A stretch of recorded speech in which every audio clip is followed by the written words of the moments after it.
एक समय की बात है, कैलाश पर्वत पे भगवान शिव और माता पार्वती का संवाद चल रहा था। भगवान शिव ने कहा, हे गौरी, हमारे त्रिदेव में सबसे चतुर भगवान विष्णु हैं। पर माता पार्वती को यकीन नहीं हुआ। उन्होंने भगवान विष्णु की परीक्षा लेनी चाहिए और वह बैकुंठ गई। भगवान विष्णु को प्रणाम किया और कहा, हे भ्राता, मुझे आपकी धरती बहुत पसंद है। मुझे आपकी धरती से कुछ अनाज चाहिए।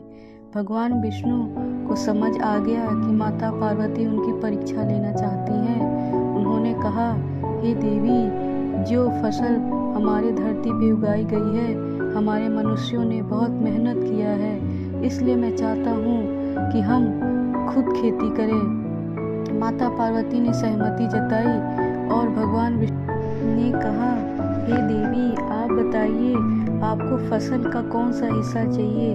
माता पार्वती ने कहा, मुझे फसल का ऊपरी हिस्सा चाहिए। इस बार भगवान विष्णु ने आलू की खेती की। जब फसल तैयार हुआ तो माता पार्वती ने देखा कि उनके हिस्से में कुछ भी नहीं आया।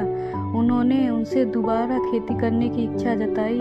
भगवान विष्णु ने इस बार फिर से खेती की और फसल बोने से पहले माता पार्वती से पूछा, हे देवी, आप बताइए, इस बार आपको कौन सा हिस्सा चाहिए। तो माता पार्वती ने कुछ देर सोचा और कहा, प्रभु, मुझे धरती के नीचे का हिस्सा चाहिए। इस बार फसल उन्होंने पालक बोया। अब माता पार्वती फसल तैयार होने के बाद देखने आई। इस बार भी उनके हिस्से कुछ नहीं आया।